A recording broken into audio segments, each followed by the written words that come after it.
Hola Artilleros, welcome back to the channel, and welcome to the first edition of Cap or Cooking. Alright, before we get started, remember, like and subscribe. And what Cap or Cooking is I wanted to take the community's opinions, I wanted to take the community's views, the community's takes, and I wanted to comment on them, because there are some good ones. There's some good stuff in the group chat, there's some good stuff on YouTube that I want to comment on, and what I'll do is I'll determine whether I think it's absolute waffle or whether you actually got a point and I think you're cooking. So, without further ado, let's get started. First thing that I've seen is 4 guys at Arsenal will get 10 goals or more. This is a tough one because 0 guys at Arsenal last year got over 10 goals for the first time in over, 100 years, I think it was. And that does not fill me with confidence. Do I think 4 guys will get 10 goals? Well, let's look at it. So, if we get Victor Gyökeres, can he get 10 goals? Yes. Can Kai Havertz get 10 goals? Yeah, he'll get there eventually. Will Saka give you 10 goals? Absolutely. Can Martinelli give you 10 goals? He hasn't in a while. I think he might have. But I know the last time he gave you, sure double digits is 15 a couple years ago. Can he do it? Yes. Now, if we get the guys that we're linked with, if we were to get a Rodrigo, definitely, I don't think he's going to come. But if we were to get someone like a Leao, yes. So our attack, I think, gets us 10 goals. That's 30 there. Where does the 4th guy come from? Where do the last 10 goals come from? Now, you look at our midfield, Declan Rice, can he get you 10 goals? If we give him free kicks, most definitely. Odegaard, will he give you 10 goals? If we see the Odegaard we saw 2 seasons ago, who could shoot, who could take free kicks, who could put pins away, then yeah, he can get 10 goals. Zubamendi's probably not going to get you 10.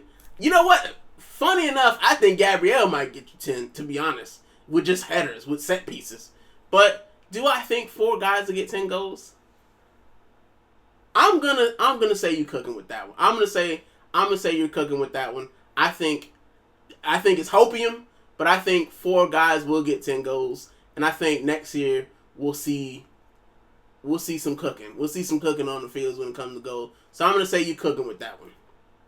Now the next one that we got was that Mikel Arteta will switch his formation when we're chasing games and go to a back 3 with 2 up top. Now this one is tough because, as we've seen in the last couple years, Mikel is Mikel. Whatever he's going to do, he's going to continue to do, whether it works or whether it doesn't. When it comes to subs, he will throw on a like for like and hope for the best. And I just honestly, we do play a pseudo back 3 with the whole inversion thing. It's the 2 up top. Do I see Mikel Arteta? Now, I'm speaking like we have Gyökeres. So we get Gyökeres and we're chasing a game. Do I see him taking someone off? Taking the defender off and saying, Kai Havertz, go up top with Gyökeres. I just can't see it. I haven't had any evidence in the last couple years that he will do that. I think he would take off Gyökeres and put on Kai Havertz and hope for the best, because that's what we've seen. That's what we've seen in the last couple years. So I'm going to say that one is cap. I don't think he'll change his formation. I honestly haven't seen it. I just don't think it's in Mikel's philosophy to change what he's doing, because he absolutely 1000% believes that it will work. So I'm going to call cap on that one. Don't think it's happening. Now we get into some of the transfer bits. I'm going to, let's say we get Victor Gyökeres. The next bit was that Victor Gyökeres, if we get him, and Kai Havertz will share time across the season. They'll share starts, they'll share game time up front, and Mikel will kind of interchange them between games. This one, to me, seems very likely. It seems very likely to me because Victor Gyökeres will pay, let's say we pay $62 million for him. He's going to be our star striker. But then you have the problem where you have Kai Havertz on the bench for £65 million. And I know price shouldn't matter into it, but if you're thinking like the manager, you're thinking like the board, how can I go to the guy and say, well, why you have this guy that we pay so much money for sitting on the bench? Now, where would Kai go? Will Kai go in the midfield? No, because you have, at 8, you have Marino and Rice. At 10, you'll probably have Ranieri and Odegaard. He's not going to play defensive mid. He can't play the wings. So where are you going to put him? The only place to put him is striker. Do I see Mikel just giving Victor Gyökeres the number 9 position full time? Nah, I think he'll love to shoehorn Kai in there because honestly, that's the cart that he's attached, his career to. Kai Havertz is the donkey that Mikel Arteta has attached his cart to, right? And if Kai does not work, it puts a lot of pressure on Mikel Arteta as far as his talent ID. And I just can't see him leaving Kai Havertz to sit on the bench in games, in cups, in European Cup. I just don't see it. So I'm going to say you're cooking with that one. I think they do split time. I think Gyökeres gets majority of the time, but I know for a fact that we will see Kai Havertz. And I think we'll see him in some of the big games as well. So I'm going to say you're cooking with that one. Now on to the more controversial transfer, Nani Madueke. It's what everyone's talking about. And this take was that Nani Madueke would start left wing next year. Now, we talk about the left wing position. Who do we have? So we've got Martinelli and we have Trossard at the moment. Martinelli has already said that he's going to stay. And it looks like Trossard's getting genuine interest from Fenerbahce in Turkey. 20 million pounds. So let's say that something happens and Trossard goes. So now you have Martinelli, right? Martinelli on the wing. Now, who can we get? Will we get a Leao? Probably not. Will we get Lookman? Probably not. Rodrigo? I honestly don't think it's going to. I just can't see this club paying 80 million pounds. That's what it's probably going to take. It's going to pay 80 million pounds to get Rodrigo out of Real Madrid. If he wants to come, which I don't know if he actually does want to come. Maybe he does, maybe he doesn't. But let's say he doesn't come. Let's say we don't do it. Now, if he does do it, then I'm going to be over the moon. I'll be on this channel singing praises. But let's say he doesn't do it. So now, essentially, you only have Gabriel Martinelli on the left wing. I honestly think that Madueke was slotting in the left wing. Has he played there before? Nope. But we've seen it before with this manager. Had Kai Havertz played majority of the season at striker? Not really. Did he play at striker? Yeah. But, was he out and out number 9? Nope. But we've put him there. Timber, right back. Thomas Partey, right back. We've seen this manager take guys at one position and put them somewhere else. Can I see him playing left wing? Yes. Because I honestly think that our manager wants someone different at left wing. I think that in the beginning, it looked like he was trying to get rid of Martinelli, and I just don't think he trusts Martinelli on the left wing. So I will say that Madueke will get some starts at left wing, and I'm going to say you cooking with this one as well. I think that spending 52 million pounds on a backup right winger, I just don't think that's the way we do business. It's the way that your Liverpools or your cities do business. It's not the way we do business. I can honestly go in to see him starting over Martinelli at left wing, especially if Trossard goes. So I'm going to say you cooking with that one. That is a definite cooking, I think. I think we will see Nani Madueke at left wing. Now, this last one, lastly but not leastly, and I want to speak on this because I feel a very strong type of way about this, and it's about fandom, right? So this take was that people who disagree with the club aren't real fans. And I will tell you, as an American who lives in the UK, as an American who didn't grow up watching Arsenal, as a guy who, I chose Arsenal. I chose Arsenal as my team 10 years ago. So when it comes to being a fan, my thoughts on that are very different because I always feel like I'm different than those guys who did watch Arsenal fans. But this is the one thing that annoys me about being an Arsenal fan is when you disagree with something the club does. Like I hear all the time, oh, you don't like the signing? Go to Tottenham. Oh, you don't like that signing? You should be a Chelsea fan. Oh, you should like someone else. Don't watch football at all. Don't be an Arsenal fan. And it annoys me to no end because this is a club I love. This is the club I love. I love this club, regardless. But it doesn't mean that I have to be a sheep and love everything that this club does. Now, let's take Madueke for example, right? 99% of the fan base weren't happy with Madueke. And I'm not, I wouldn't say I'm happy with Madueke either, right? But I'm not going to abuse him, right? I'm not going to be upset that he's an Arsenal player now. I'm going to back him, right? But I'm not going to act like I love the signing, because I don't, right? And you'll see, like, Arsenal fans will say, oh, you know what? I can see the vision. Because Raheem Sterling, oh, I knew within 10 minutes that, I had to sign him. And fans, there's a group of fans who are like, yeah, I can see it.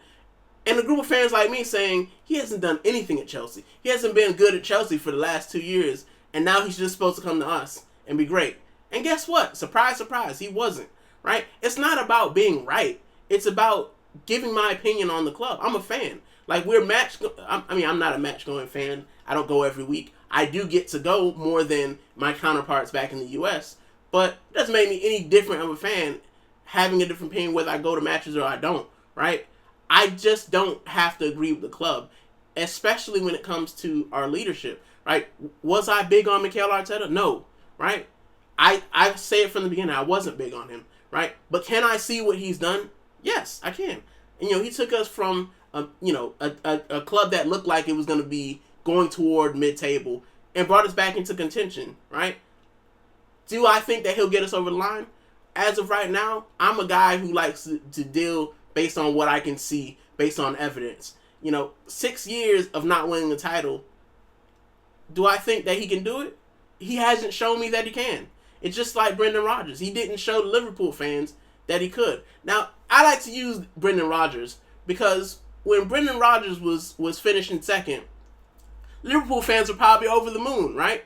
And then they sacked him. And I guarantee there was a group of Liverpool fans saying, oh, you gotta back the club, right? Because they know what to do. And there were some that saying, oh, you got rid of Brendan Rodgers. You don't know what you're doing, right? And guess what? They brought in Klopp, right? And they're probably a group of fans that were just like, oh, you hate Brendan Rodgers. You don't think he's great. Why would we get rid of him? And guess what? You got Klopp and you won everything, right? And there's a section of fans who are just like, oh, you have to love Mikel. Why?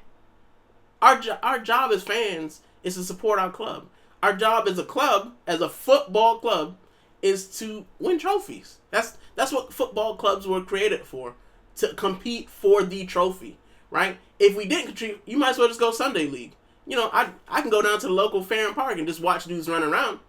Even they compete for a trophy. It might be this big, but they compete for something. That's the point of competition, right? Is to win. And I don't like when people tell fans how to fan, right? That's the point of being a fan. To fan how you like, whether you agree with the club or whether you don't agree with the club. And Arsenal fan base is weird because fans will fight other fans. Fans blame other fans for what's going on in the club. And I don't understand. I'm a Miami Dolphins fan, right? So we haven't won a playoff game in 20 years. And guess what? Every year, we're upset at the board. We're upset at Stephen Ross. We're upset with Greer. Because we want to win. We know that it's no divine right to win, but we want to win. We don't blame... I'm not going to go blame my fellow Dolphin who pays money, in jerseys and watching the team, who spends their Sundays watching the team, and say, oh, guess what? You're the problem. You're the reason we're not winning. Because you don't back the manager. Why? Why should I back the manager? I don't agree with what we're doing. Why should I be a sheep and say, oh, you're doing such a great job? I haven't seen us win a playoff game. Right? And Arsenal are the first club that I've been a part of where fans they'll blame AFTV, they'll blame the match-going fans, they'll blame the away fans, they'll blame everyone else except for the people who are in charge of the club. Right? These guys, Tim Lewis, Josh Kroenke, Stan Kroenke, Mikel Arteta, Edu, Berta, these are the guys who are making the decisions. It's, and I won't even blame the players. It's not Madueke's fault he signed him. It's the board's fault, right? But will I act like, oh, I love Madueke? Yes. Oh, Kappa, we signed Kappa. Yes. Oh, my goodness, Kappa. No, guard. Yes. Yes, so, no, I won't. I won't act like they're over-the-top signings. They're mid-signings. Am I happy we got them? Yeah, I'm happy we got them. But let's not act like I'm just supposed to clap and cheer every time we do something. I don't like it. And if it makes me a fake fan to criticize, what I think is wrong, then I guess I'm a fake fan, right? We can start the whole fake fan, hashtag. I guess I'm a fake fan. What I want to see is my team win, right? Now, I'm not going to abuse my team. I'm not going to abuse Madueke. I'm not going to abuse Mikel Arteta. I'm not going to abuse Josh Kroenke. I'm not going to abuse them. I'm not going to write, like they did with the murals and they're writing stuff on there. That's not me. I don't condone that. I don't think that's right. But can you have a respectful disagreement with your club? Can you say, you know what? I don't think Mikel is the man. You know what? I don't think Kai Havertz is the one to take us over the line. You know what? I don't think Madueke was a good signing. That's valid. That's just as valid as someone saying, you know what? I do think Madueke was a good signing. I do think, Josh Kroenke is putting his hand in his pocket and supporting the team. I do think Mikel will get us over the line. I've got friends who back Mikel Arteta, and I don't abuse them. I don't think they're any less of a fan or more of a fan than I am, right? We can have differing opinions. So I'm going to say that statement, right, is pure 100,000,000,000% cap, right? It does not matter how I support my football club, whether I agree with what they're doing or disagree. As long as I put this shirt on, I watch my team, I go and watch them in the stadium, I support them around the world. When I was back in Florida, I'm waking up at 7 a.m. to watch them. That's me being a fan, and I want to fan that way. I don't have to agree with everything. I don't have to like everything. But guess what? I still love Arsenal Football Club, and so do you. That's why you're watching me. That's why you're watching, the fan cams. That's why you're watching the team. That's why you're buying the merch. That's why you get excited or you get upset when things happen, right? Because you love this club just like I do, right? So I'm going to say that's cap. You're a fan. If you love Arsenal Football Club, you're a fan. Whether you agree with what they're doing or whether you don't, you're still a fan, and you deserve to have your opinion. So, thanks so much for listening to me waffle. I'm very passionate about this club. I'm very passionate about this channel, this journey, the people who supported me. And I did want to share before we leave that we have reached 20 subscribers. We have reached 2.5 thousand views, which is way more than I thought we would have, way more than I expected. So I do appreciate you guys. And I'm always going to share with you guys when we do something that we don't expect, when we hit a milestone on this channel. Because without you guys, I wouldn't have a channel. I wouldn't be making content without you guys, and I definitely appreciate it. So with that, I'll see you guys next time. Have a good one.